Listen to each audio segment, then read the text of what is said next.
अस्सलाम वालेकुम dear student. तो आज जो है हमारे पास लास्ट लेक्चर है real and complex number chapter 2 के।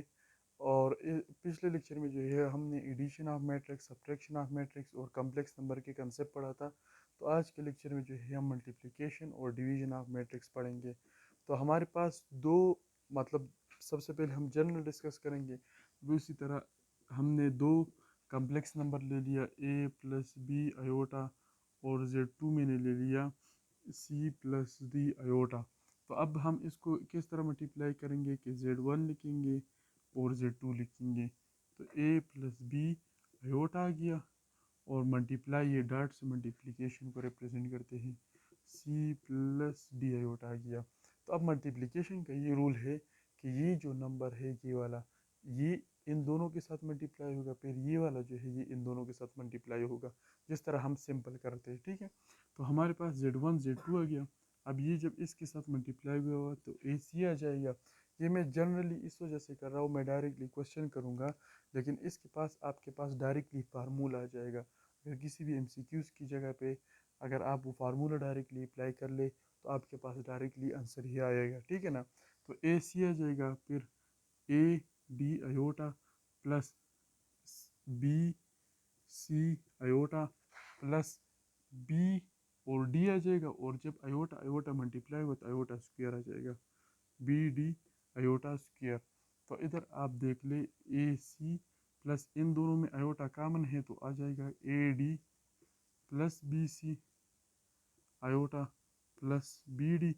और ये अयोटा स्क्वायर मैंने पिछले लेक्चर में बताया हुआ था कि अयोटा स्क्वायर जो है ये किसके बराबर होते हैं, -1 के। और ये हमने प्रूव भी किया था कि कहाँ से आते हैं। तो इस ये हमारे पास आ जाएगा A C A D plus B C iota plus, ये देखिए ये माइनस इंटू प्लस, तो ये हमारे पास क्या बन जाएगा, माइनस बी डी। तो अब ये देख ले रियल पार्ट को रियल लिख ले, मतलब ए सी और माइनस बी डी और plus A D plus B C iota. तो अगर आपके पास z1 z2, ये हमने z1 को मल्टीप्लाई कर लिया z2 के साथ, और ये आपके पास डायरेक्टली फार्मूला दिया गया। मतलब इसका क्या मतलब है, ये a है ना, a को c के साथ मल्टीप्लाई कर ले, p को d के साथ मल्टीप्लाई कर ले, दरमियान में माइनस डाले, फिर प्लस, फिर a को d के साथ मल्टीप्लाई कर ले, फिर b को c के साथ मल्टीप्लाई कर ले, तो आपके पास डायरेक्टली भी आंसर आएगा। इतना कैलकुलेशन करने की ज़रूरत नहीं पड़ेगा, लेकिन ये सिर्फ MCQs के लिए होते हैं। जनरली आप पूरी कैलकुलेशन करोगे उसके बाद जो है आंसर आएगा। तो इसको मैं मिटा लेता हूँ, फिर डिवीजन ऑफ मैट्रिक्स कर लेता हूँ। तो अब हमारे पास आ गया डिवीजन ऑफ कम्प्लेक्स नंबर। तो इसी तरह हम z1 लेंगे, हमारे पास z1 आएगा a प्लस बी अयोटा, और z2 लेंगे c प्लस डी अयोटा। तो अब हम डिवीजन में लिखेंगे तो हमारे पास आ जाएगा z1 डिवाइडेड बाई z2। तो z1 की जगह पे a प्लस बी अयोटा, और z2 की जगह पे हमारे पास आ जाएगी नीचे c प्लस डी अयोटा। तो अब डिवीजन का ये तरीका है कि इसको कहते हैं नामिनेटर, इसको कहते हैं डिनोमिनेटर। ठीक है ना। नामिनेटर ऊपर वाला जो है नामिनेटर, और नीचे वाला जो है डिनोमिनेटर हमारे पास होते हैं। ठीक है ना। तो जो डिनोमिनेटर है इसके हम कंजुगेट लेंगे, ये ठीक है ना। तो वो हमारे पास बन जाएगा डिवीजन ऑफ कम्प्लेक्स नंबर। मैं करवाऊंगा तो आपको समझ आ जाएगा। और इस प्रोसेस को कहते हैं रेशनलाइजेशन। मतलब इसको जब मैं डिवीजन करवाऊंगा कम्प्लेक्स नंबर को तो मैं लिखूंगा बाय रेशनलाइजेशन। तो रेशनलाइजेशन में ये होगा कि जो डिनोमिनेटर टर्म है मतलब नीचे वाला, इसके हम कंजुगेट लेंगे। मतलब किस तरह, z1 divided by z2 equal to a plus B iota divide by c plus D iota. तो हम जब इसके कंजुगेट लेंगे तो मैथमेटिक्स का ये रूल है, मतलब हमने एक चीज़ अपने से डाल दिया। मतलब मैं इस तरह लिख लूँ 5 डिवाइडेड बाई 5, तो ये इसके साथ कट गया, फिर भी 1 आ गया ना। तो इसको हम उस वक़्त लिखते हैं जब हमें ज़रूरत हो। तो इसके कंजुगेट हम लेंगे तो जो इमेजनरी पार्ट है इसके साइन चेंज होगा, सी माइनस डी आयोटा आ जाएगा। और जब हमने मल्टीप्लाई कर लिया तो इसको हम डिवाइड भी करेंगे, ताकि जो पहला वाला इक्वेशन है इसके ऊपर कोई भी किसी भी किस्म के फ़र्क ना पड़े, ठीक है। तो हमारे पास आ जाएगा z1 डिवाइड बाई z2, इसको हम मल्टीप्लाई करेंगे इसके साथ, इसी तरह इसको इसके साथ हम मल्टीप्लाई करेंगे। तो हम इसको जब इसके साथ मल्टीप्लाई करेंगे, मैंने कह दिया ए को फिर इस टर्म के साथ, फिर बी को इस टर्म के साथ, ए सी हमारे पास आ जाएगा, फिर ए डी आयोटा, फिर हमारे पास आ जाएगा प्लस बी सी आयोटा, फिर हमारे पास आ जाएगा बी डी आयोटा स्क्वायर, ये आयोटा इसके आयोटा के साथ मल्टीप्लाई होगा डिवाइडेड बाय। अब इसका जो है हमारे पास दो तरीके हैं नीचे वाले, अगर टर्म हमारे पास सेम आ गया और दरमियान में माइनस आ गया तो आप इस तरह कर ले, इसको तरतीब से मल्टीप्लाई कर ले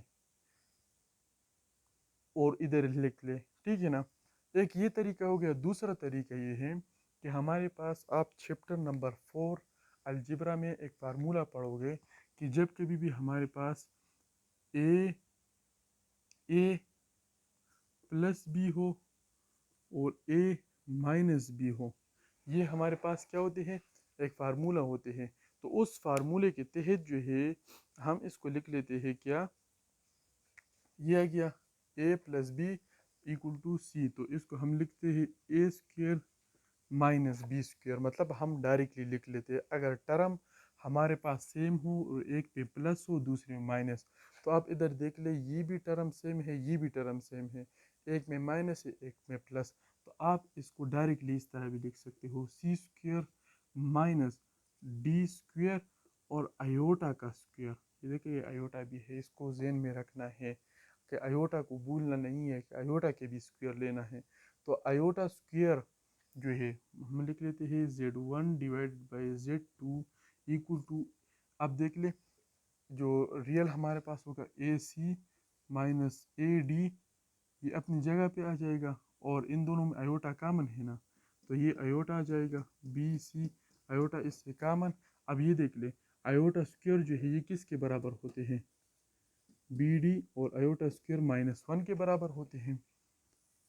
इसी तरह ये देख ले C square minus D square और आयोटा स्क्वेयर जो है किसके बराबर होते हैं, -1 के। तो ये फार्मूला आप अपने पास या नोट कर ले या जो है आप कैलकुलेशन से ही कर ले, ठीक है ना। तो इसको मिटा लेता हूँ, तो क्या होगा कि यहाँ पर आ जाएगा z1 डिवाइडेड बाई z2, इधर आ जाएगा ए सी, और ये देख लीजिए माइनस माइनस इसके साथ मल्टीप्लाई हो जाएगा तो प्लस, तो ए सी प्लस बी डी ये रियल पार्ट, और दरमियान में हमारे पास माइनस, ये वाला माइनस, और A D minus B C iota, ये हमारे पास आ गया। तो ये हमने कर लिया z1 z2, और ये नीचे देखिए ये माइनस इसके साथ मल्टीप्लाई हुआ तो प्लस, तो C square plus D square हमारे पास आ जाएगा। तो ये हमने कर लिया division of a complex number, ठीक है ना। तो वो पिछले वाला जो था वो हमारे पास मल्टीप्लिकेशन ऑफ कम्प्लेक्स नंबर था, और ये हमारे पास था डिवीजन ऑफ कम्प्लेक्स नंबर। बिल्कुल सिंपल ही है, जब हम क्वेश्चन करेंगे तो आपको जो है बिल्कुल समझ आ जाएगा, ठीक है ना। तो ये हमने बेसिकली क्या कर लिया, ये हमने डिवीजन के लिए एक फार्मूला भी डिराइव कर लिया, लेकिन चूंकि मल्टीप्लिकेशन और डिवीजन का जो फार्मूला है ये हमें याद करना बहुत मुश्किल होते हैं, ये मुझे खुद भी याद नहीं है, ठीक है ना। तो हमें जो कैलकुलेशन होगा उससे हमें जल्दी हम सॉल्व भी करवाएंगे, और उससे जो है डायरेक्टली हमें समझ भी आएगा, ठीक है ना। तो ये था हमारे पास डिवीजन ऑफ कम्प्लेक्स नंबर। तो फिर हमारे पास वीडियो जो है बड़ा बनेगा, ठीक है ना, 10 मिनट की वीडियो बन गया। तो इंशाल्लाह नेक्स्ट लेक्चर में हम 2.5 की क्वेश्चन 3 4 5 6 करवाएंगे, और वो हमारे पास चैप्टर जो है फिनिश इंशाल्लाह हो जाएगा। तो ओके जी, अल्लाह हाफिज़।